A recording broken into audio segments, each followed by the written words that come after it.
Dear participants, welcome back. I'm Ramon, one of the trainers, and I'm happy that we can see each other again.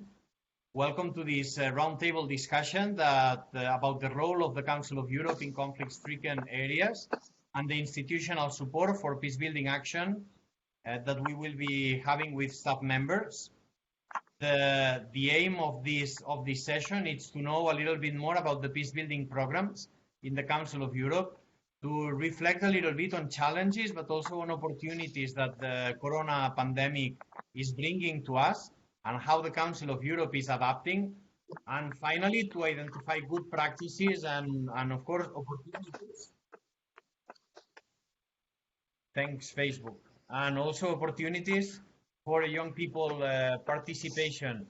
And we have here with us Albina Ovcearenco, from the Directorate of Political Affairs and Confidence Building Measures. Hi, Albina.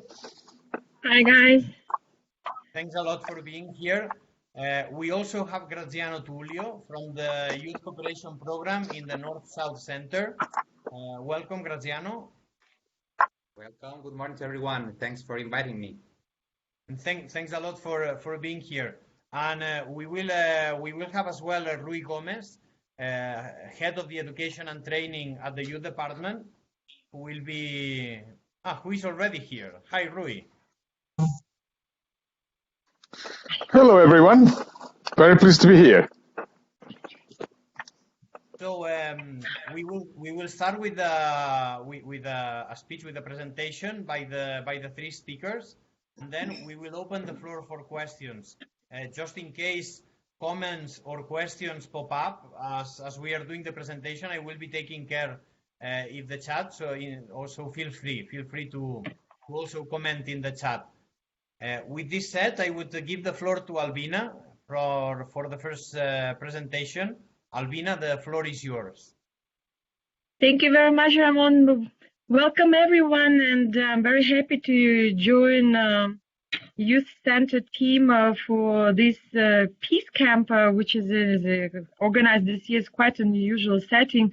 I'm coming from Directorate of Political Affairs and Confidence Building Measures Division, and we usually cooperate with the youth peace camp every year and meeting face-to-face participants.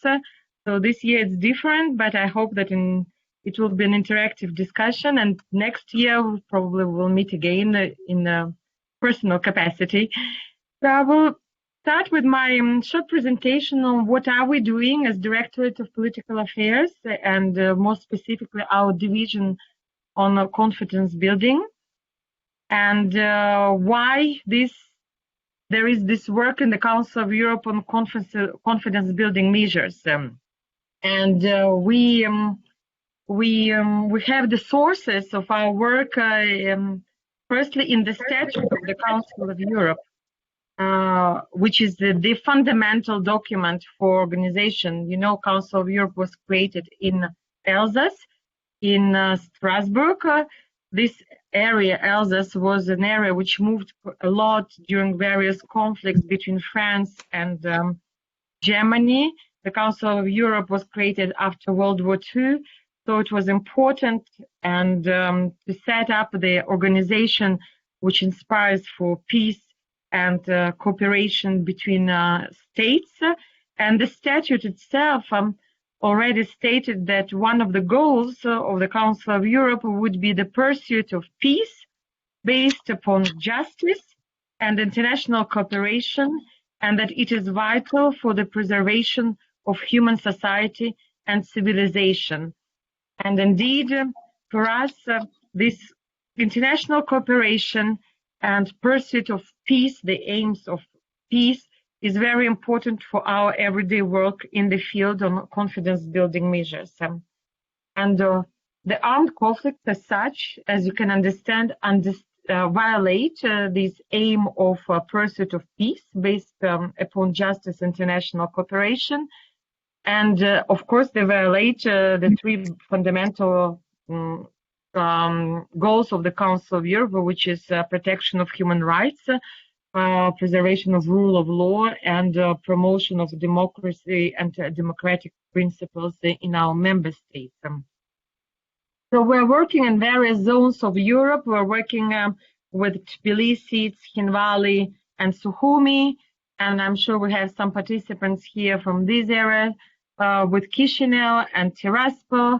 We're working in Balkans. We had activities with Pristina, with and Sarajevo, with Banja Luka, and all our idea is to have these activities on conflict prevention.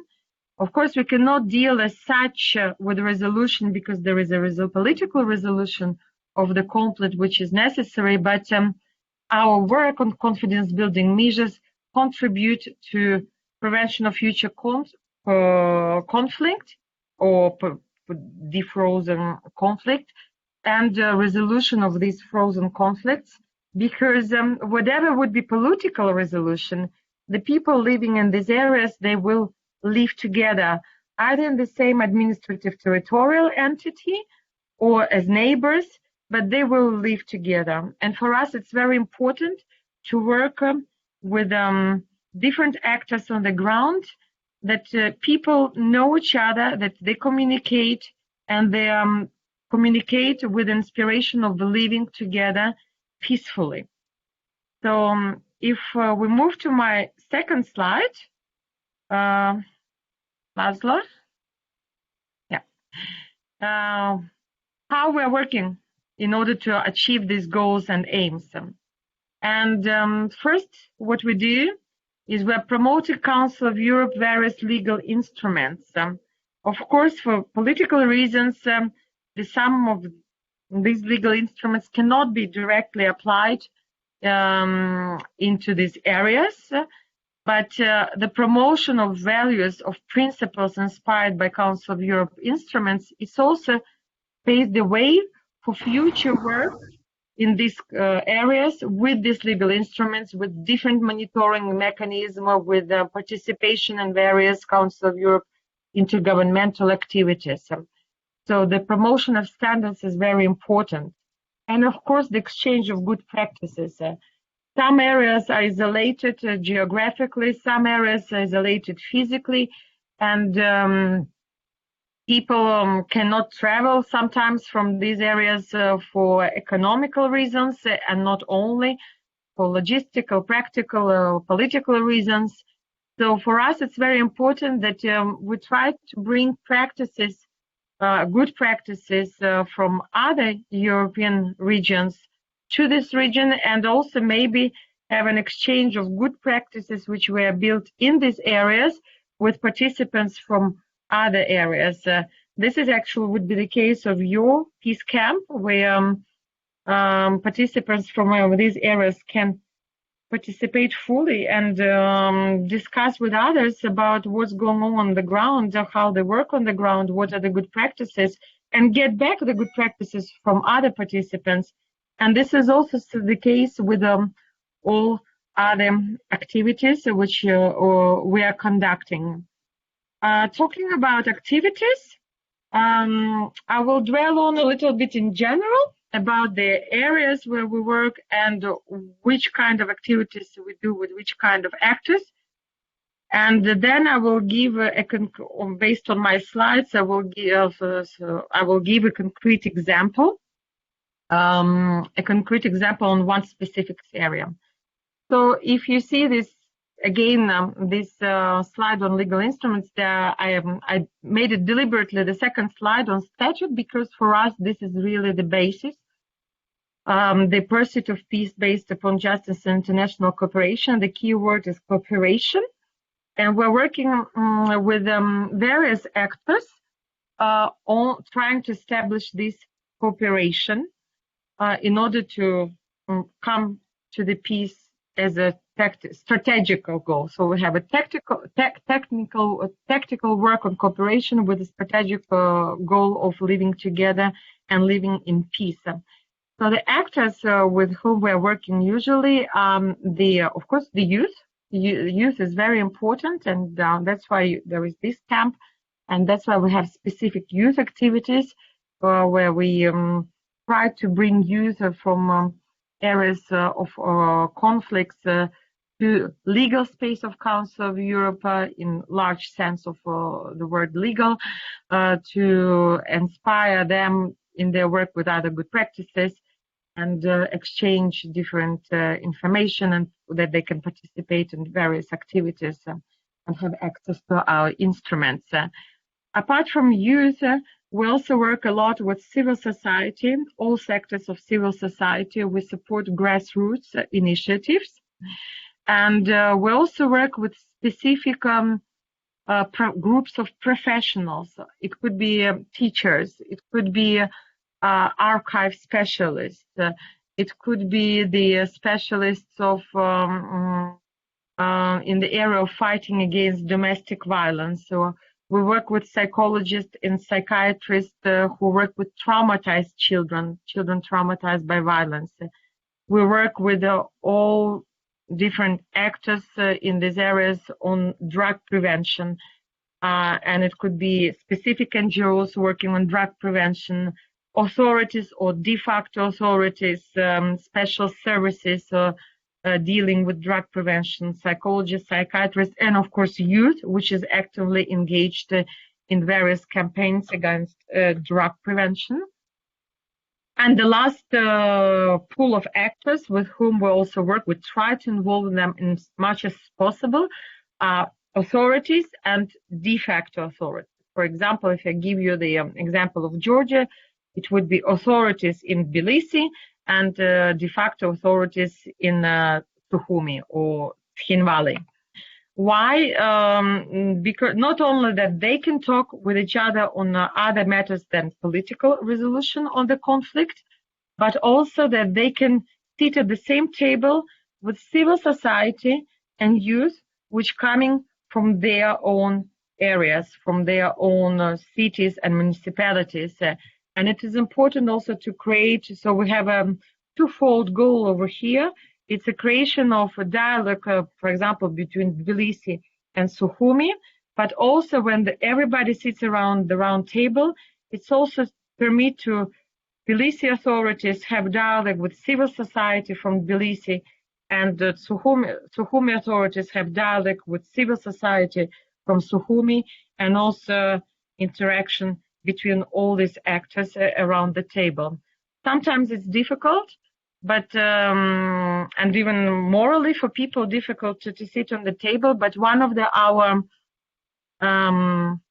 let's say mottos in the beginning of any confidence building activities, we're saying we're here to talk about concrete issues for citizens, for residents of your areas, for people who are living in your cities and villages, for their human rights, for their justice, for their access to rights, and for preservation specific of for preservation of memory when we talk about archives, for working for children of future when we talk about traumatized children. And we're not here to find a political resolution. They're here to have this link that people can live, continue to live together and to talk with each other with open mind. Because the generations which were before conflicts, they shared the same houses, they shared the same villages, they lived together, they used.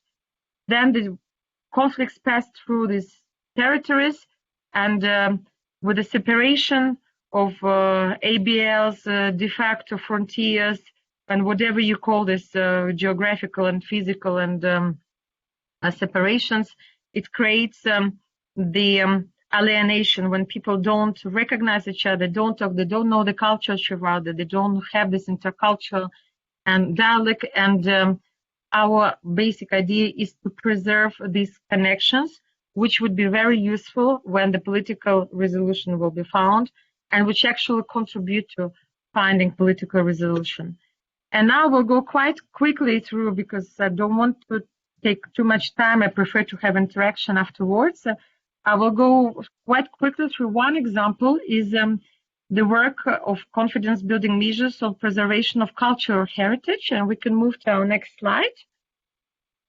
So the basic work was our legal standard is European Cultural Convention.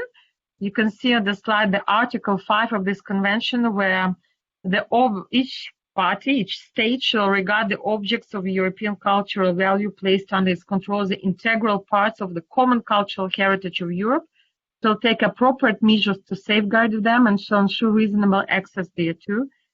Which you understand, in our work we interpret each contract party as when we address ourselves to authorities or to de facto authorities. And of course, when conflicts pass through, you can understand that the safeguards of this heritage is difficult and access to them is also difficult. So for us, it's very important to preserve what could be preserved and ensure access to this part of European common cultural heritage. And what we do, you can see in our next slide that we have different subsequent conventions where we separate things we work on archaeological heritage, we work on cultural, on issues related to offenses to cultural property, architectural heritage, and then you have the most recent, the Value of Cultural Heritage Society Convention, so which permits us to strategically work with different actors. We can work with specialists, with authorities, but for example, on offenses related to cultural property, it also permits us to work with people, specialists coming from law enforcement sector, from police, judges, prosecutors, from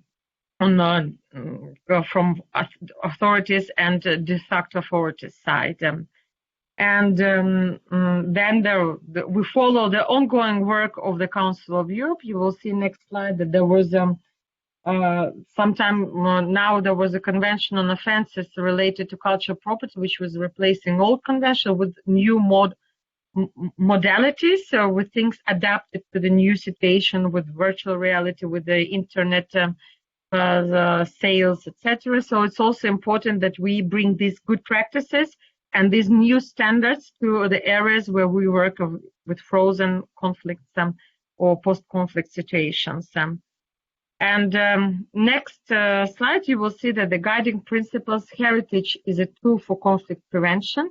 The common work on this is a factor towards conflict resolution, and it permits also to have this helps in reconstruction process in the post-conflict development when we do physical reconstruction of the sites and social, bringing people concerned by the issue together, and moral values also, this understanding that all this is a common cultural heritage for all Europeans, not just for one specific ethnic or national group, but with everyone. And we can move to next slide, and you will see that what we did, we were working quite actively in Balkans with this issue. We were helping through the Council of Europe project and through this commission of Serbian Orthodox religious sites to reconstructions, 34 religious sites destroyed during the conflict. And you can see that we were working there, of course, with international actors, ministries, so Orthodox Church, but not only, because reconstructions is also involves working with those who restore fresks, so with those who can build the walls in the specific way how it's supposed to be, the fashioning the stones. And we were bringing people to Venice and to Italy to see what are the good practices in Italy to restore the fresks and to restore the religious sites. So it also permits to have a larger involvement of international community, international specialists on the topic. So apart from Kosovo, we can move forward, and you will see that the similar work was all, but I mean, this is also in Kosovo. We had Senin biri budur. International political economy. Theories, methods, issues. Eminim ki işine geçmeyeyim burada. Sorry, there was an intervention from the floor. Sorry. Did you say something? No. Okay. May I please ask you to mute your phones, and as soon as interventions finish, we will have time for interaction. Yeah. Albina, you still have 1 or 2 minutes. The floor is yours. I'm moving very quickly. So this was also the follow-up of the reconstruction with capacity development, education, local economic development, community well-being. All these are linked as a holistic approach. So if we move forward, you will see that there was then the regional program, which was with Kosovo example. If we move to the next slide, you will see that there was a regional program later, which englobed other countries of the region, and it helped to have this transnational approach and also to exchange good practices in the region on different post-conflict challenges. And Balkan experience, if you see, then next slide, we also try to adjust to different area in Georgia, where we have different, of course, we're trying to see how the situation in every region, because there are specificities. So there, with the specificity was more the renovation of villages in broader term than the just religious sites. So there was this kind of adaptation of the program to local context in Georgia. And if we go to next slide, you will see that we did it with repair, reconstruction. There was a rehabilitation of monastery and the village around the monastery, but there was also a more holistic regional development plan and restoration, the issue of restoration of inter-community social links with IDPs, people living in the area, and also with engagement of Sukhumi side. And then if we move to the next slide, you will see the last example I'm giving. It's about Abkhazia, where we work now very intensively, even during pandemic period, on heritage documentation, because National Library of Sukhumi was burned during the conflict. And so we had to work on documentation. We work also on archives.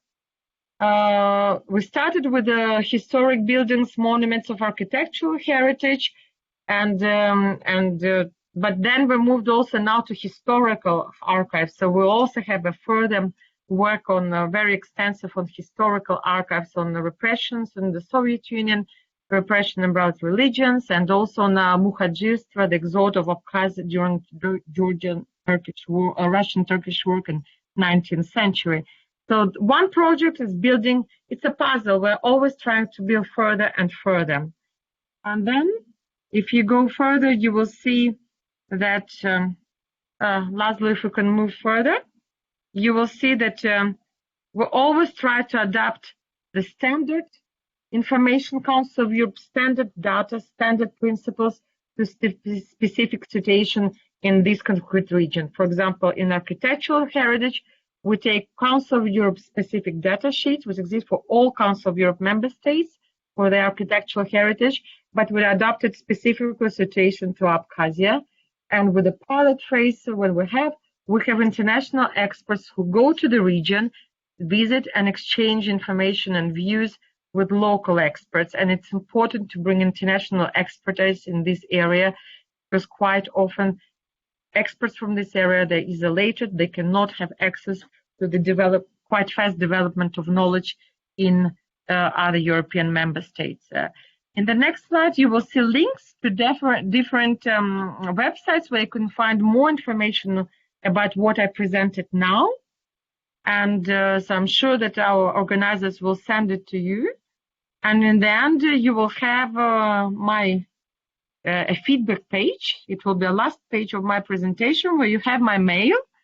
So it will be the next slide, and you will be able always to write me after the Youth Peace Camp if you have any other questions about our work. And I would be very excited and happy to reply to questions. Thank you for your attention. Thanks a lot, Albina, for your intervention. And if you allow me to take just one concept for your efforts to create links between people and work with an open mind. Thanks a lot for your work, and thanks a lot for the presentation. Now I would like to give the floor to Graziano Tullio from the Youth Cooperation Program in the North-South Center. Graziano, the floor is yours. Okay.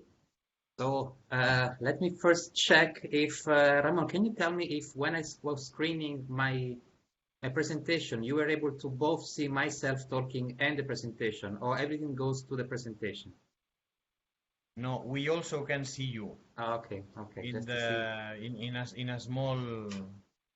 Okay. Good. Yeah. Okay, so I will open this, and what I would like to do with you today, according to the guidelines I received from the colleagues from the youth department, is to share with you what we do in the North-South Center to contribute for peace building and the work for young people and peace building. So I would like to spend these 10 minutes, spending half of this time to present a bit what we are doing, what we did so far, mainly in the last 2 years, and what we learned out of the work we did in the last 2 years. So just understand a bit what we are. Of course, we are Council of Europe, but we are a specific entity, since we are not one of the department, but we are what is called an enlarged agreement, meaning that member states, we also have countries being part of the North-South Center, which are not of the Council of Europe. Like, for example, Morocco, Tunisia, Algeria, Cape Verde are few of the member organizations of the North-South Center countries. That means that this gives a specific added value to the work we do. Because if you can see from the first slide, the work we do is basically about intercultural dialogue, global interdependence, and fostering solidarity among different stakeholders. Our main focus is to work with civil society and for civil society, in particular with youth and women, with the main aim to empower them, to give them a proper space to work for the Sustainable Development Goals at this time, and to work for global citizenship. And we have three main programs: the youth cooperation, the one I'm representing, the women empowerment, and the global education, which are very much interconnected, as you can understand easily. In the youth cooperation program, we try to work following three main pillars. We work on networking and partnership. We try to create connection between different stakeholders, giving space for sharing good practices, or to create a common advocacy strategy or a common agenda. This is because by working with many different organizations, we understood that there is a lot of going on already. The point is start to connect the dots in order to increase the impact of each work. So that's why it's not a youth empowerment program. It's more about youth cooperation program. So more to address a specific issue. So we don't have a specific thematic approach. We have more a process approach, working on networking. Then it's a kind of part of this work, it's the work on confidence building, because even if you have a big critical mass of young people connected, it's important that this part of young people or institutions are connected with policymakers and different kinds of stakeholders. So that's why we create also spaces where young people and youth representatives, youth-led organizations can interact with institutional representatives and policymakers. And then the third one is about capacity building, so the usual training course element. And during our activities, we try to identify and address challenges, basically about youth cooperation, youth participation, global education, democracy, peace, and of course, intercultural dialogue. So these are the three main elements. So in the last 20 years, we work under different topics. We work on global education, of course, on the diaspora, youth in the diaspora, on Africa youth cooperation. And in the last 2 years, we focus more on the work on youth and peace building, following more the work and the recommendation coming from the resolution, from the United Nations Security Council Resolution 2250. I think most of you are quite familiar with it, but basically it's a document from the United Nations that recognize and acknowledge the work of young people for peace building. We start to work on this, first of all, because it is aligned with the youth priority of the Council of Europe, which is about peace, inclusive society. And I think you're going to spend quite some time to address this specific element of the work of the Council of Europe and of the youth department. And then specifically on the resolution, we work on one of the pillars of the resolution, which is the participation, meaning that in the work we did in the last 2 years was more about to ensure young people meaningful political inclusion. How we did that? So this is a very dense slide. I'm going to read now, going through final 3 elements down here from this schematic part. So we start to work in the Lisbon Forum 2018. The Lisbon Forum is a high-level event where different diplomats, high-level officials gather together in Lisbon, in Portugal, once per year, where also they can meet young people, activists, researchers. But basically it was a moment to create the agenda of the North Center for Youth, Peace and Security. So it was a moment to uplift youth engagement and make it recognizable to our constituencies, to our member states, to the people and the partners we work with. Then we had a moment of broadening this space. So before we open it, and then we are broadening through a quadrilogue seminar. It was a seminar we organized in Tunisia, where policymakers met with young people and youth representatives. It was actually an activity together with the youth department. It was an activity where the No Hate Speech campaign of the youth department merged with our seminar. It's called quadrilogue because in this seminar, we get together 4 different constituencies. So the civil society organizations, the local authorities, the parliamentarians, and the institutional, the government representatives. So it's a kind of quadrilateral approach. And it was a moment to talk about youth, peace and security, creating this confidence building we were talking about before. Then we have the element of strengthening capacities. We have the training course in Spain, mainly direct to youth activists. So it was a way to address peace building using this unique human rights-based approach of the Council of Europe. It was more to understand how to use the legal framework and the different elements also from the legal perspective to work towards peace building and conflict transformation. Then there was also a moment of funding. So there was a seed funding. It was a granting scheme, which is called seed because it was just a small amount. It was just a way to start to ignite certain processes in different organizations. So we were able to fund 3 activities, one in Egypt, one in Morocco, and one in Palestine, where those organizations were able to start to work on the agenda on youth, peace and security. So it was more addressed to more structured civil society organizations. The final element of this work was a follow-up seminar, was a follow-up of the Lisbon Forum, because in the Lisbon Forum, in the 2018 was clear that it was missing one of the lacking of the process was the missing coordination between international organizations, inter-regional level. So 1 year after, at the end of the cycle in December 2019, we had this seminar where different international and intergovernmental organizations, like the United Nations Youth Envoy and the UNFPA, different entities, get together with youth grassroots organizations to understand how to work in this multi-level cooperation. So multi-level because the idea is to work on meaningful youth participation if there is this multi-level governance structure in place. Otherwise, it's not really meaningful and impactful the work of the organizations. So those were the main element of the work we did in the last 2 years on the topic of peace building and the work for supporting young people in peace building. What we learned out of this work? First of all, we learned a specific approach, which was more on addressing structural cultural balance. So our work was not really addressing situation of open conflict, like for example, it was done and it was already addressed by my colleague Albina before in a specific situation of conflict. It was more to try to work on transform unfair structures, to build on relationship, to change some prejudice. So it was more a way to try, it was a transformatory agenda. It was a way to complement the work on the SDGs, and specifically the SDG 16 on youth peace, on peace, justice, and strong institutions. Then there was a more approach on the process. As I said before, for us, the work on peace, it's not the core business, let's say, of the North Center Youth Program. It was more a tool, was an element for making young people, decision makers, talk about it. So in the last 2 years, we give this space for create a dialogue among young people and decision makers on peace and youth peace and security agenda before one has a topic. So just to make it clear that it's not our core business. The work on it was rather a moment to understand what was the youth agenda, the global youth agenda in place in this very moment, and contribute for it. The third element is about us as facilitators. So since we don't have a specific expertise on this agenda, we don't have specific skills of it, What will make us giving an added value is our specific element, which is the North Center, which is recognized as a platform, as a facilitator for different youth stakeholders. We are working on youth cooperation since many years. We have in place the universities. I don't know how many of you know the activity we did, which is a specific space where different organizations can meet every year since 20 years. So it's very clear the work and expertise we have in facilitating and connecting different inputs. So that's what we did in the youth cooperation program for youth peace and security agenda.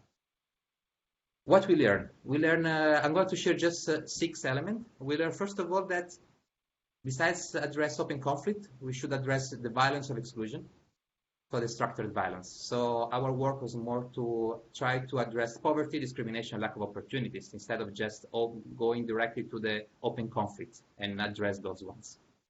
The second one is that youth peace and security should not be a youth agenda, but it's a global agenda where young people have to be included.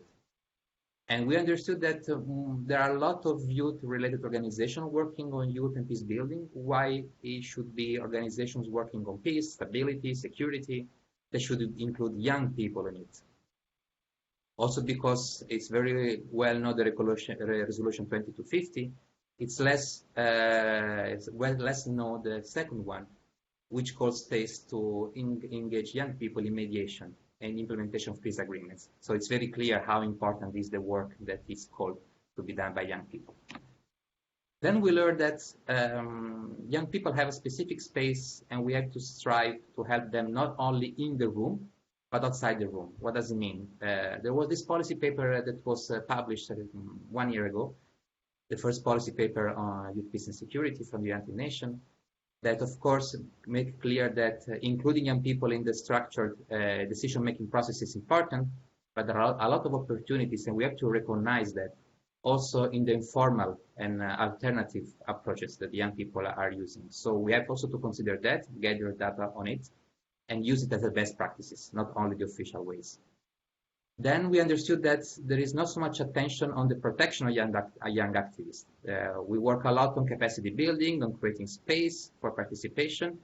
But what about the young people who are already working very impactfully on it, but with a lack of protection, which is an agenda which is related to the shrinking of civic space for civil society. So the fifth point is that we usually call youth as an homogeneous group, and we understood that many times in events, young people are invited to speak just because they're young people, while we should be more aware of the fact that if we want to engage young people, to be sure which kind of profile we need, which kind of context they're coming from, which kind of experience and needs they have in order to understand how to give a proper space to them to collaborate, to have a dialogue. And then the sixth point, I'm going to close with that, is that we understood that the agenda, the peace work, is a transformative agenda. So it works on attitudes, on behaviors. And that's why a main element of it is working on trust between different organizations, different constituencies. So that's why we embarked in this work, because our work is to create space for dialogue, as I said at the beginning, this solidarity element, as I said in the first slide. So that's why we try to promote it, to make it clear, to remember the importance of the trust building, which is an element which has a very strong time consuming factor. So the level of trust takes time. That's why the processes are needed a lot of time to be put in place, to be changed. And the last things, I'm going to close with this, if I still have time with it, is that we understood that the final thing we have to learn is to always ask at the end of our activities what we can learn us as organizations from the young participants, the young attendees of our events. So I'm going to ask you also, what else should we learn today from you? And I hope that you can reply to my question in the next sessions when the floor will be open to open discussion. I think I was in my 10 minutes, Ramon, and I thank you all for it. Yeah, you're good on time. Thanks a lot, Graziano, and thanks a lot actually for sharing your learning points, because we can also learn from it. And I'm sure that during the question and answer time, there will be many questions and many opportunities for sharing this learning. Just to say before I give the floor to Rui, that tomorrow the day will be devoted to the resolution 2250. So there will be 2 webinars, and also the e-learning will be devoted to this resolution. There will be more space to learn about it. And now, last but not least, I would like to give the floor to Rui. Hello, Rui. Hello, everyone. I hope you're all doing well and still awake after this very interesting and exciting institutional presentation and introductions. I can promise you to give you more of the same so that you can be sure that your knowledge about the Council of Europe is complete and certainly above the average of young people in your community, in your town, in your country, or on your planet. The Council of Europe is indeed a very interesting organization, but let's be frank, what matters in this talk is what you get from it, from here, and what you can do with it. I hope you can do something with it. I was going to ask you to raise your hand if you're following me, but I cannot see you, so do feel free to raise your hand nonetheless if you think this is being an interesting conversation. For the time being, this is the 3rd monologue, so the conversation will follow soon after, I hope. Now, I'm going to use also PowerPoint presentation, so at least you will not be surprised by this. So give me a small second to get started with this.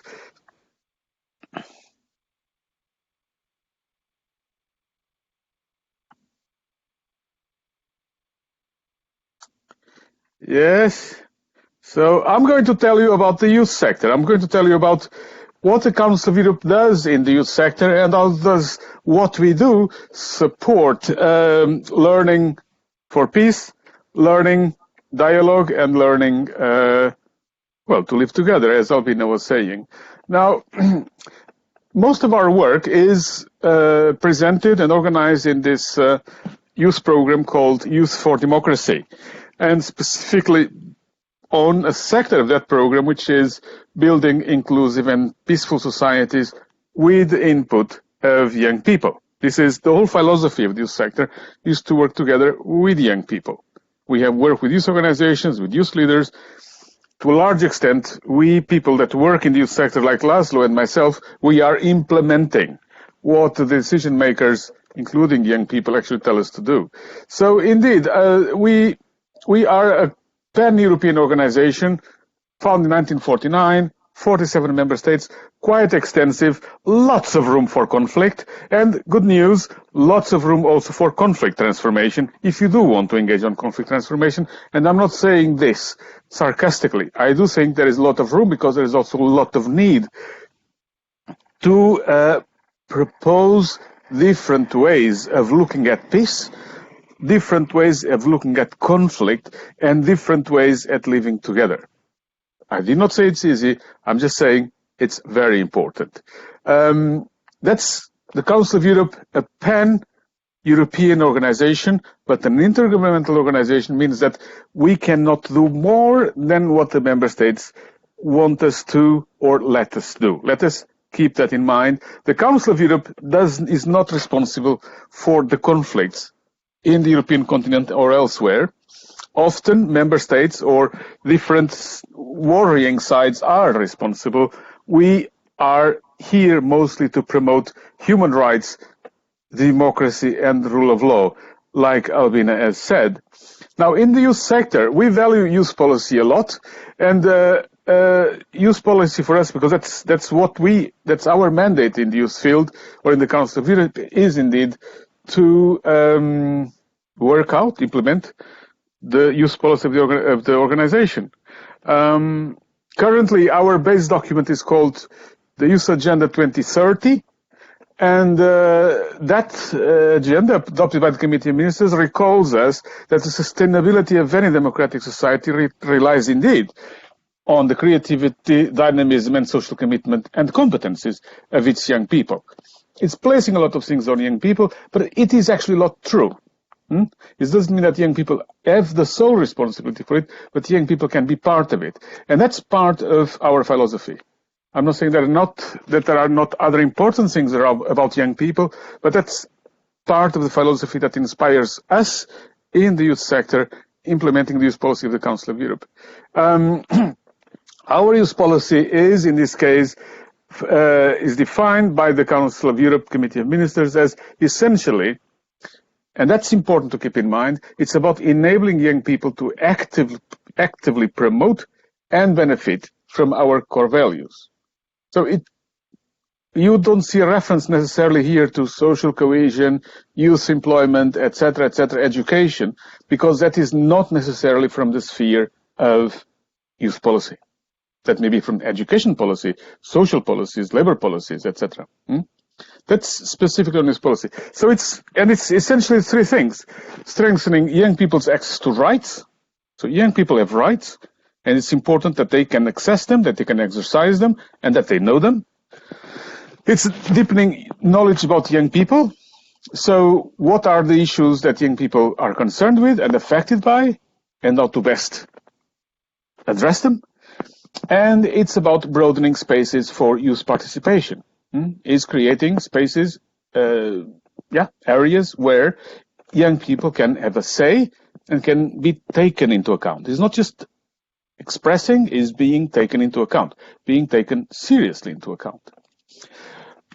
Our work on developing peaceful societies, supporting dialogue, etc., is in this work area called Inclusive and Peaceful Societies, which includes a variety of areas such as working on Roma youth participation, promoting social inclusion of refugees, peace building activities like this Youth Peace Week, intercultural dialogue activities, Euro-Arab youth cooperation with the other world regions, and a lot about combating discrimination of vulnerable groups using an intersectional approach. This is very important because the conflicts, of course, we are concerned with armed conflict, we are concerned with conflict between communities, but we also deal a lot in our daily lives and in our daily realities also with the consequences of conflict, whether it's in the form of migrants, refugees, or simple exclusion, poverty. It's very much also the result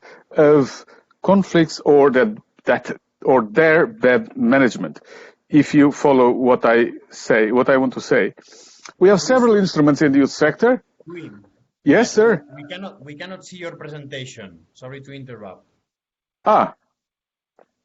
You cannot see my presentation. Not now. Before we could. And now? No. No? Okay, I stop and I start again. Okay. I'll start again. Maybe.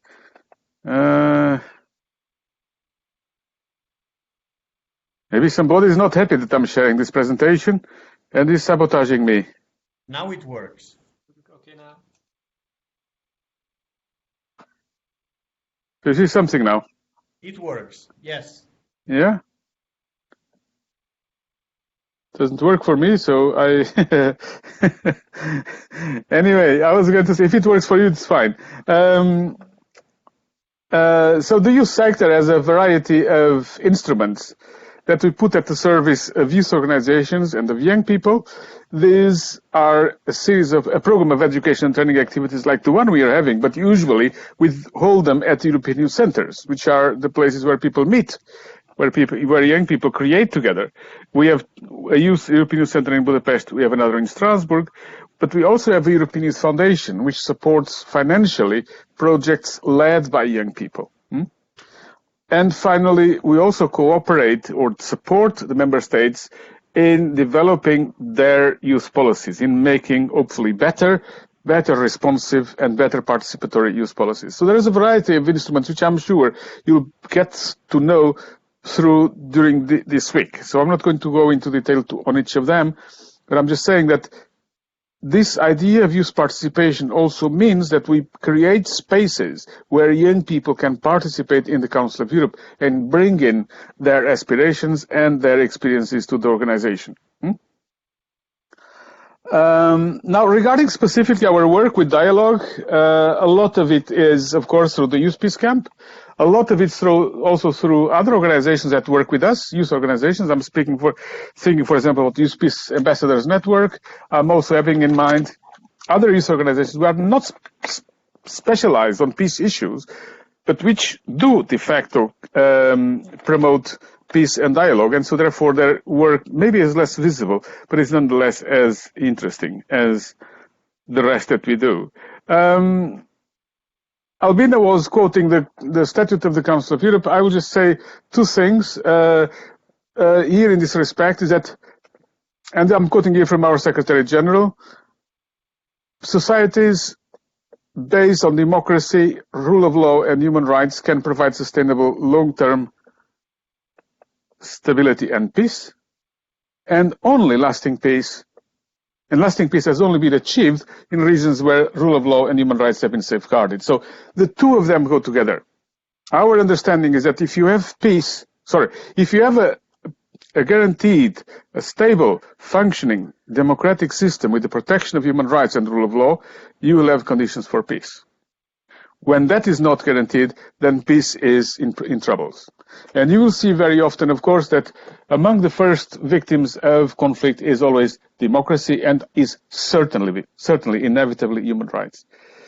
Now, our work is guided through, I would say, 3 basic concepts, and I just go very quickly through them, and then I stop, is human rights education, the understanding that we share a common destiny as human beings, and this has never been as true as it is now, I think, in the times of pandemic and in the times of climate crisis. We are together in this because, as human beings, we have similar needs and we have the same basic rights. No one has more rights to life, to exist, than anybody else. The fundamental value of human dignity is the same for everyone. We talk about human rights as entitlements that we deserve to have just because we are human beings, not because of our nationality or because of our status as citizens or as migrants or whatever, but also human rights as a network of interlocking attitudes, beliefs, and behaviors. And I put the emphasis on attitudes, beliefs, and behaviors because I think this is where us, and you as well, as peace builders, even if you're not lawyers, you're not lawmakers, you are not judges, but the beliefs, the attitudes, and our acts speak strongly for peace or speak strongly against peace and for human rights. So do see human rights as this combination between norms that our countries have committed themselves to, but also as norms, as beliefs, as ways of working and being together that should guide the way we are as human beings. And never forget Article 1st of the Universal Declaration of Human Rights. It's a declaration, but it's an important declaration. All human beings are born free and equal in dignity and rights. Point. Not more and no less. I jumped this one. Somebody will talk to you about it later. Human rights-based approach. It's about developing the capacities of rights holders, that is us, against duty bearers, against institutions, against people who have the duty to protect our rights. That's a cycle of empowerment. That's human rights and human rights education. The second point is about intercultural learning. And that's very important, that is to be aware of how discrimination and prejudice affects the way we communicate, the way we work together, the way we view each other, the way we engage or not engage in conflict transformation. It's about being aware about our own biases and about our commitment to address prejudice or not. I think that we have lived in the past weeks extremely dramatic situations. They keep going on, and they are a stark reminder of how serious this is. It is also acknowledging, I put here this sentence, I am many, also acknowledging that identity is always multi-layered. We are not just a nation. We are never just a flag. We are not just a soldier. We are young people with many different facets and many aspirations, and we are growing up. That means that we also have the right to liberate ourselves from who we have been. And this is a process that we know everybody goes through. So, the third concept is the concept of multipliers. We see ourselves as multipliers. We see people with whom we work as youth leaders who are able to convey, adapt, and reach out to other young people. We don't aspire to work with more than 200 million young people in Europe, but we hope that we support young people who are committed, who care, and would like to see a change. And there's people like you, and really, really happy to see you here. I don't see you all, so I hope you're following me. And I'd like to thank you for your attention. And I look forward to the continuation to success of this week. Thank you. Thanks a lot, Rui, for this presentation. Apparently, we had some issue with the presentation as the slide was not changing. So I guess that the participants will receive it later on, so they can check. But I think that the important is what you say. And Jose, I liked a lot one thing that you said, that as an international organization, you cannot do more on, now it's working, okay, on what states allow you to do.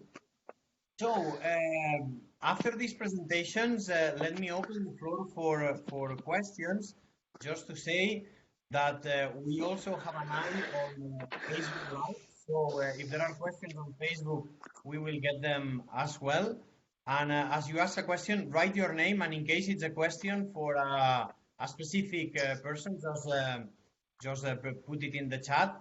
First of all, I had a question by Mariami. Mariami, do you want to ask the question yourself? Yeah, with pleasure. Do you hear me? Yes. Okay, I'm sorry for background noise. Actually, it's not my fault, but first of all, I want to thank to all the presentators. It was really big pleasure to listen to you. I have really general question to you. Especially which sort of the enforcement methods does the Court of Human Rights or Council of Europe holds in terms of refusal from the country to implement the main provisions of the Convention of Human Rights, and is not willing, for instance, to implement decisions of the Court of Human Rights. I mean, for instance, European Union in such a case has a right to impose the sanctions. And how about the Council of Europe? I mean, thanks. Thanks a lot, Mariami. I would say if there is any specific question for Rui, he may need to leave in 3 minutes. So if there is anything which is directed specifically to Rui, I would suggest to ask it now. I'm checking the chat, and apparently there is no specific question for Rui. Okay, but I'd like to pick up on the question of Anahit. Am I right? You are Anahit. Yeah? It was Mariam. Mariam, sorry. No, Mariam, I think I'm not taking many risks if I say that up to now, practically all the member states have respected the decisions of the European Court of Human Rights. And we are very happy with that. We are not always happy with the speed at which they do it. And we're not always happy with the consequences that they take or don't take from those decisions. In other words, the decisions of the court should also be, in a way, precedents, should also be an incentive for member states to change legislation or to change the way they implement legislation. And sometimes they implement the decision of the court strictly, but they don't change the law, so it's possible that new violations will occur. But the responsibility for the implementation, for the monitoring of the implementation of the decisions of the court is with the Committee of Ministers. And so far, as I said, there have been decisions which have taken sometimes years to be implemented, but I think we can safely say that they have all been implemented or they are in the course of being implemented. And we really have to hope that this will be the case. And it is.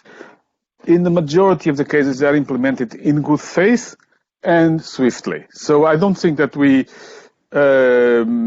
cannot complain about that. But we are worried whenever it takes too long or whenever member states give the impression that they want to be that they want to supervise the effectiveness of the court's decisions.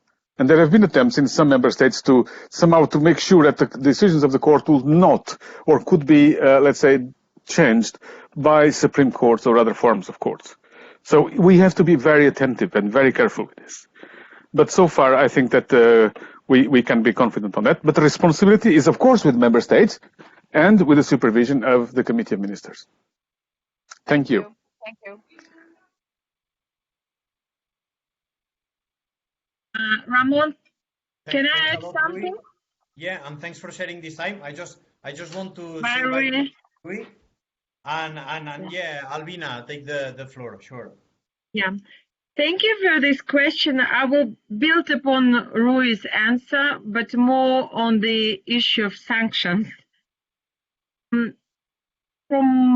It's my personal opinion, and I'm not opposing it to anyone, but I see it from my everyday work, both in confidence building measures on the ground and also as a political advisor. For example, I work also as a political advisor for Belarus, which was under EU sanctions for quite some time.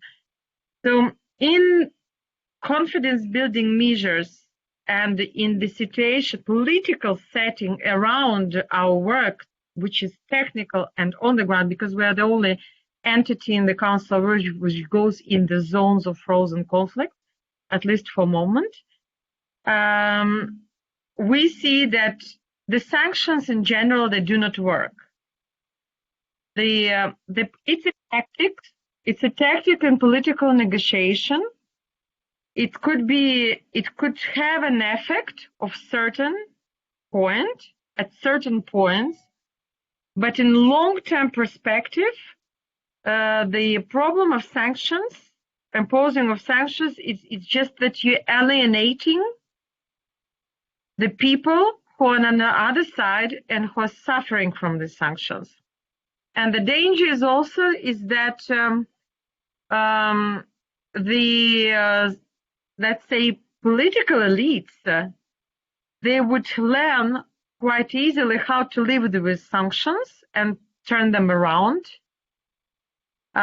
which is not the case of ordinary people. And also the problem is that in some specific cases, and I will not quote the countries or the areas, the political elite would even use these sanctions to build their own political speech and discourse on the way how the things should function, which would even create more problems for peace building negotiations and for bringing people together. And sometimes in some areas in Eastern Europe and in Caucasus, even the sanctions which were happening with regard to another member state, they were directly impacting our work. It's like, you know, the story of butterfly, which is using eggs in one area and it creates a tsunami in another one in the world. This was happening, for example, for our events in Caucasus when the sanctions were imposed in 2014 with regard to events in eastern Ukraine. Because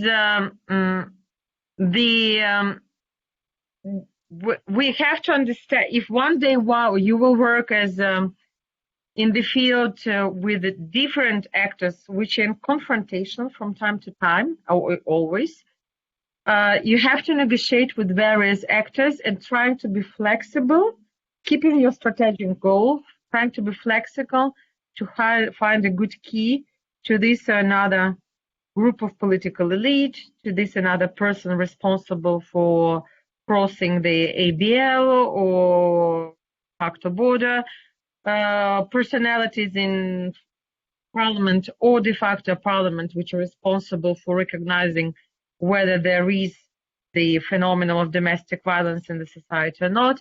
And there are different ways to talk, and I believe that negotiating and trying explaining, using indirect influence by others, actors which are on your side, and try to convince those who are more hostile towards your position. This works maybe slower, but better than sanctions. But again, I'm just throwing it into discussion. I'm not imposing this point on anyone. Thank you, Ramon. Thank you. Thanks a lot, Albina. I don't know if Graziano wants to react to anything of this. No, actually, I mean, I just want to endorse what just Albina said. It's connected to one of the points that we learned and I shared during the presentation. It's more a transformative agenda, and young people and many of the people think that sanctions is a way. Most of the people are angry, have frustration because sanctions are not in place. It might be one of the reasons of the frustration, but it cannot be the reason of creating peace, whether the sanction is in place or not. And that's why when we learn with young people, the focus we put is not in how to put in force certain sanction or certain law, but how we can change the way how we approach other people and how we approach the problems with them, rather than understanding if it's right or not right, the way how the process is negotiated, how it's handled. So that's why I think the Council of Europe has a very good added value, because it has the different elements, the different bodies. From one side, it works in this sanctions element, in this part of a building, certain rule of law channels. On the other side, there is activities like what we do or what the department does to work on the other level, on the level of behaviors and attitudes. So there is a different channels that could help in creating these peaceful societies, from the law level, from the jurisdictional level to the human connection level. Thanks a lot, I'm Graziano. sorry, just I would elaborate on my idea. Mariam. Yeah. Can you hear me? Yeah, but we have several questions. May I No suggest problem. that we Okay. take some extra questions and before we give you the floor. Thanks a lot, because No actually problem. we have a question for Albina coming from Facebook, from Gulara. And it was a question concerning activities between Armenia and Azerbaijan, I guess in this field of TBMs and peace building. Okay. So if there are any activities, right? If the question is quite a general question. Okay. But I guess it's on what kind of activities you are doing. What kind of activities? Well, let's say that in every area of TBMs, the dynamic is very changing. It could you could have a year where you have a lot of activities, then it could go down, because our activities are impacted by also political developments in the area, in the region, or even, as I said, in 2014, it was even a broader event which impacted various activities in various areas of Council of Europe. So what do we do with in Armenian Azerbaijan dialogue? It's also have this very fluctuating dynamic, and it also depends on whether there are armed confrontations on the ground, because as you can imagine, the periods when you have armed confrontations in the ground are not very easy to have a roundtable dialogue. So there are areas where we do maintain constantly some kind of dialogue. I must admit, this is not the area where the most vivid activities are taking place. But there are two areas. It's youth segment cooperation. For example, the fact that you have Azeri and Armenians participating in the youth peace camp. This is one of the part of this dialogue. And the second one is the dialogue between civil societies, both Yerevan and Baku. In the past, we had some meetings, separate meetings for journalists. I would say that was not the easiest group of communicating with each other. So there are journalists who were included in this more or less ongoing dialogue between civil society and between NGOs, but mainly NGOs working on peace building, because sometimes we work with NGOs, specialized NGOs, but in Armenian Azerbaijan situation, it's really peace building NGOs. This is for the moment the only path which is going on, but quite on low level. Let's be frank. I will be frank. It's quite a low level, due also to the security situation on the ground. Thanks a lot. I hope I replied. Thanks a lot, Albina. Looking at the chat, I see that there was a question by Igor. The floor is yours. Yes, thank you for for the floor. I would like to thank the speakers for their presentations, and I would like to address a question to Albina as well, but I'm happy to hear other comments on the issue.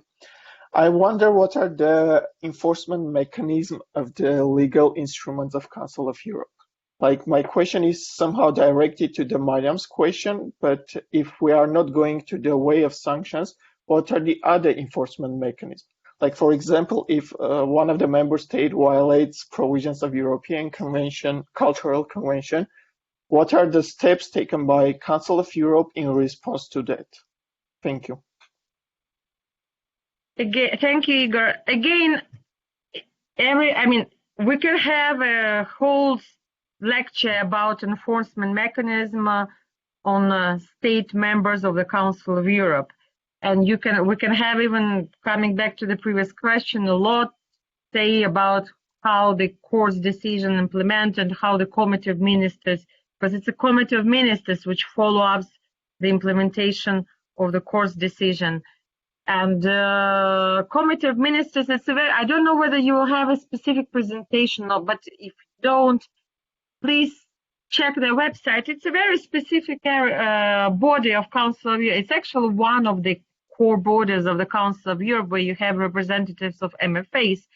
And it's a pure area of dialogue on international level between states. It's a very intergovernmental structure, and you have diplomatic negotiations going over there. So you have direct dialogue, you have in corridors dialogue, you have bilateral discussion, multilateral. Very interesting to follow the negotiations which go on there.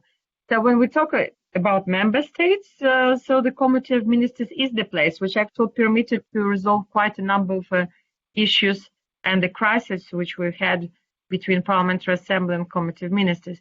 But if we go back to confidence building, an area where I work, we have to work in a very pragmatic situation on the ground.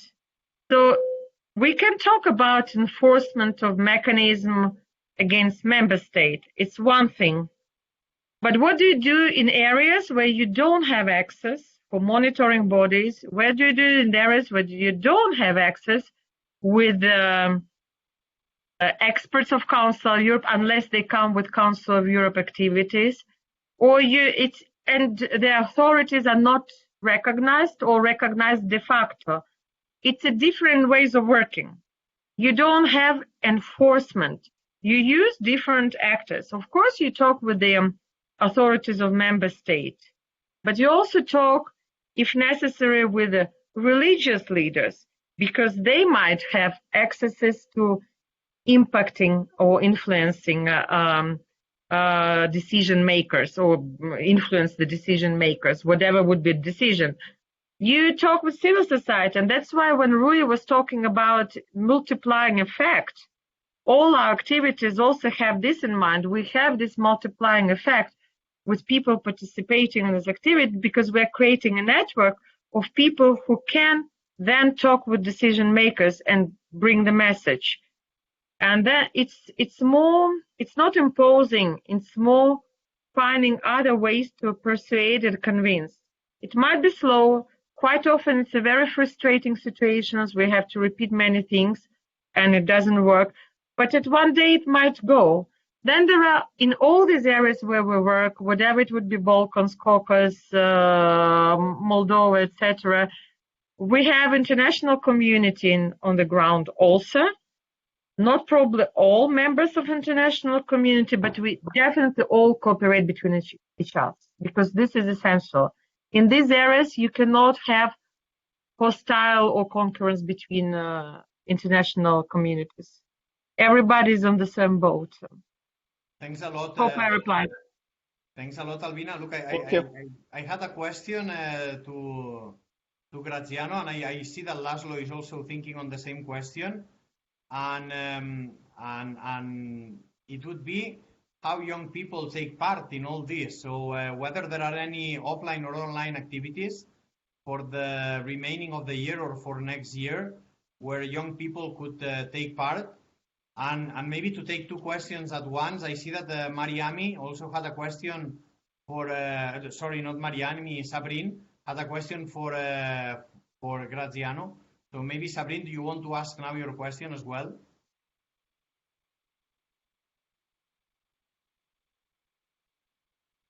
Hello, do you hear me? Yes. Okay. So first of all, thank you for your explanation. It was very good to learn from you. And my question, it's a naive question, but I need some explanation. You insist about to have more a process approach than a thematic approach. And I want to have maybe examples or more specific explanation about this kind of reflection or vision, please. Thanks a lot, Sabrine. Graziano.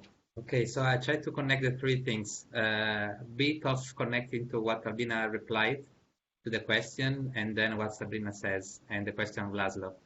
Well, the first I start to Sabrina, when I was talking about the process, it's about the work we do. Basically, it's about, since we don't have a specific expertise, it's not as the work of Albina, which is very specific, as a specific mandate to work on that specific area of confidence building. Our work is more to create cooperation between young people and with decision makers, no matter what is the topic. Of course, no matter. It depends on what really matters. So if at the moment it matters this, then we are talking on that. But since we don't work on sanctions, we don't work on the implementation of the court's regulations, what we do is to take a topic, and which was at the moment youth, peace and security, the work of young people for peace building, and use it as a tool. So working in a way that young people can talk, they can express, they can share their best practices, their concern to other people. So it's with decision makers. So it's our approach towards the agenda. I don't know if it's clear this for you. So basically it's to not, because for example, just to make it clear, we will not work that much in detail, in depth next year on this agenda. Next year, we will work more on interregional cooperation between youth-led organizations and umbrella platforms. So of course, as a topic, peace is always there, but we will not continue to dig into it anymore.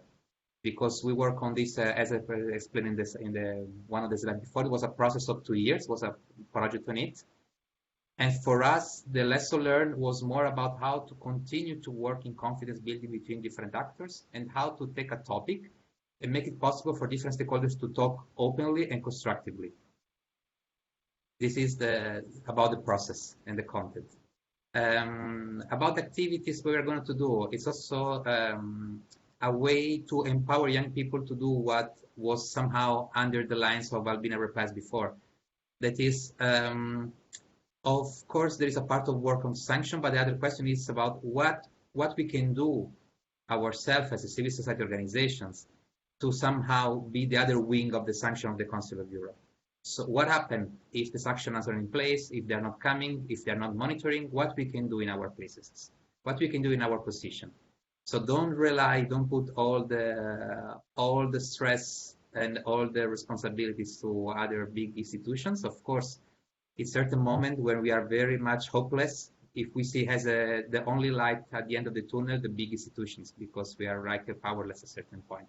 But still there is a space for everyone to be played. And if there was created this space for the resolution of the United Nations for young people, is because everybody recognized the creative power, the innovative power of young people, that we as organizations, old-fashioned organizations, sometimes we don't have it. So sometimes we are not able to create this space for negotiations. We are not able to put people together sitting at the table of agreements. We are not able to implement sanctions, so to be as strict as we would like to be. But eventually you can do that. Eventually you can find a different places because you have less bureaucratic processes behind you. You have less stress to be on the mandate of your member states because of course you don't have such kind of pressure. So you can find different ways and different solutions. And we have to rely on your work as well. By saying that, what we do is to try to give more element for youth organization to work on that side. Like, for example, one of the activities we will do next year, it will be a training course for facilitators of structured dialogue between decision makers or young people. And Why? Because we understood that sometimes there is a good willingness for policymakers, for decision makers to act, to really understand, to have an open dialogue with young people. And there is a good positive willingness for young people to be in touch, to share ideas, to share recommendations to policymakers. But sometimes it happens that in this very moment, in these events, in these roundtables, in these meeting consultations, the way how the meeting is conducted, the way how the methodology is in place, all the frustration that we bring on the table from the previous moments, the kind of questions we raise, the way how we react, the prejudice we carry, it can affect the results of the activities. So that's why the kind of training course we do next year, and then come back to Sabrina, it's not about how we can empower young people on peace building, but how we can empower young people to be in a place where certain kind of people are talking and make possible a meaningful dialogue among all of them. This is one of the activities we'll do next year in the training course. Then we will do an online activity that's for next year. Then we will have an online activity at the end of October. It will be online. Basically, we organize over here which are called Universities on Youth and Development. And I saw on the list of participants, few people who were already participating in there. Besides already Laszlo, Agatha, and Romerad, you will meet also later on. They were also participating as a trainer in the activities during university. So in case you will need more insights about the university, you can talk also with them. But basically, it's this space where different organizations can come to bring their own activity as organizations and associations in a space where other organizations are doing the same things. So that in 1 week, in one space, you can knock on the next door and understand what other organizations are doing in the same space and share best practices and share expertise and creating synergies. Since this will not be possible this year, 2020, we will organize in mid-October a kind of meta online university, meaning that we will use a platform, online platform, where during 2 days, different organizations, if they're counting to have a webinar, a moment, a talk, or something else, instead of opening their own Facebook party, they open their own Zoom meeting. If the Council of Europe is thinking about other kind of events online, instead of having different spaces, we can all gather in the same platform for 2 days, so that while attending one meeting, you can still have moments to jump in other meetings, to have networking opportunities, to have a public chat where all the participants of all activities can connect and can interact. This is what happened during the university physically, and this year we will do it online. Let's see how this will be happening. It will be quite challenging also from the technical possibilities to try to connect so many people in such a short time. But of course, we are in direct contact with the youth department, with Laszlo, so that wherever it comes, it will be for sure channeled by you, by Laszlo for sure, in the first place. Thanks a lot, Graziano, for your answer to the question. Look, we have 3 minutes left, but I see 2 questions by Ruxandra and Hilmi to Albina. So maybe let me take the 2 questions together because they are quite related. They are asking on activities on peace building, so to promote dialogue between parties, both on both banks of the river Nistru, and also in Cyprus between the Turkish and the Greek-speaking communities. And on this, I would have to say that some follow-up activities on the youth peace camp from previous year have been focusing as well on this conflict. So during the week, feel free to ask more on this. But Albina, I give you the floor. Yeah. I will be quite brief on Cyprus because currently we don't have a lot of things going on in Cyprus. We had in the past, but not now, because as I said, there are international actors are all cooperating in this area. So because there is quite an interesting dialogue for the last couple of years on UN level, so we are following UN. We're seeing what's going on UN level now. And then, depending on UN achievements, we'll see how to advance and what to do. So it's on our side, Council of Europe, Cyprus is on standby for a moment with the only difference is that youth segment, as Ramon said, is quite active because groups coming from Cyprus last peace camp, they were extremely active for last several years, which I could see. So this is about Cyprus. About banks of Dnistru River, this is one of the areas where we're most active. This is one of our now the most dynamic area. Probably, well, not now because of COVID, but we are just waiting to see how the things would develop with COVID in order to go back. Last time we were in February, just before all things closing down started. So there are a lot of activities. I will not be able to present all of them now because we're running out of time, but we have cooperation between activists on environment, preserving environment. We had a very nice project in the past on radio broadcasting on both sides of the radio emissions, which were on the common topic of interest. We had cooperation between schools because you know that there was a big issue with the Latin script, the schools and the decision of the court. Exactly on the ground, knowing this political background, we had cooperation bringing together teachers of foreign languages into Graz Special Center of Learning of Modern Techniques of Learning of Foreign Languages, bringing teachers of French for this, let's say, enhancement of capacities together, how to teach foreign languages in the schools on both sides. We had cooperations between schools on exact environmental issue also. We had art, different exhibitions. So this is an area where there, and of course drug prevention and fighting tuberculosis and working of specialists on both sides, because it was a big issue it's still quite a big issue in prisons. So there are many, I mean, we can later if the participants who are interested, they can address me and I can talk with them separately, because there are many things in between Tiraspol and Chisinau as a dialogue. Another very active area is Sukhumi, Tbilisi, and Bosnia. We work a lot in Bosnia, a very interesting work in Bosnia. So, you're Thanks a lot, Albina. We are getting to the end of our of the time we have allocated for this webinar. I'm sharing with you the website in the chat of the North-South Center in case you want to know more. I'm wondering, Albina, if you have any website or maybe if you can share your contact here. Yeah, actually, I sent my contacts it's a very interesting. We don't have a website. We are thinking about creating sort of very general website. Why? Because our work is, it's not very public in the sense, because we have areas where participants, and this is about the challenges, and I would like to finish with this challenge because it's very important.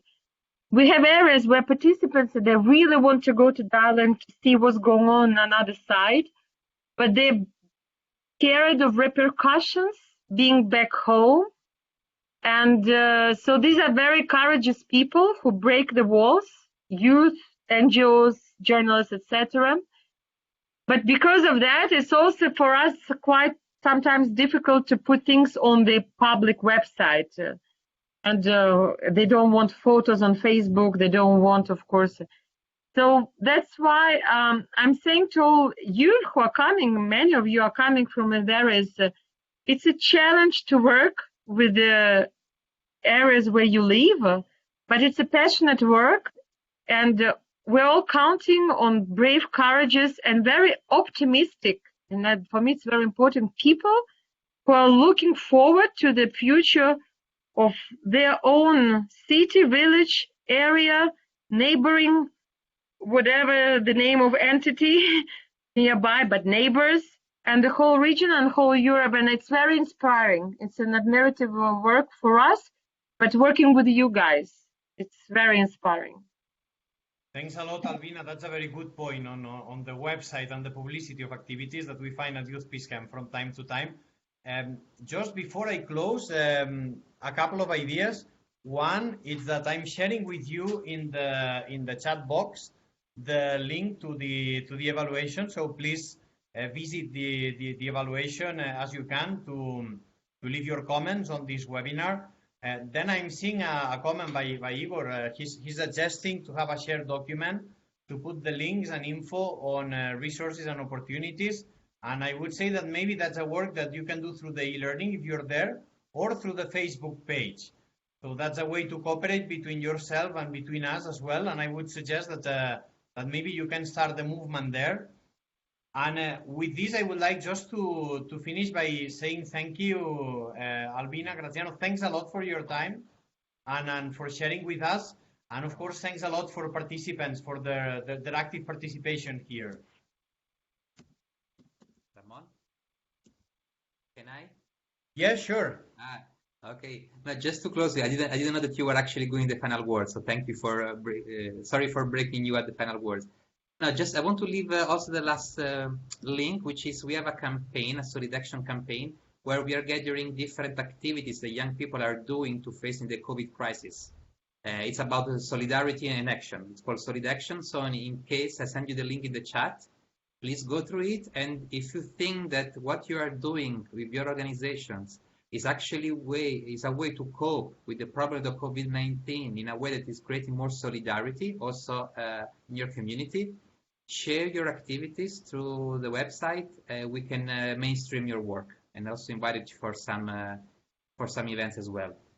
And final words, then I give it back to you, Ramon. Thank you for this opportunity. Thanks to, of course, from Laszlo, for Ramon to invite it. And I think it's very important for this kind of events because I get to know more the work also of Albina, the kind of different elements of the Council of Europe that I was not aware of it. So I think it's always a lesson learned, very important to understand what is happening also inside the organization and not only outside. So thank you for that. And hope we are going to have other meetings like this in the future. Yeah, and sure.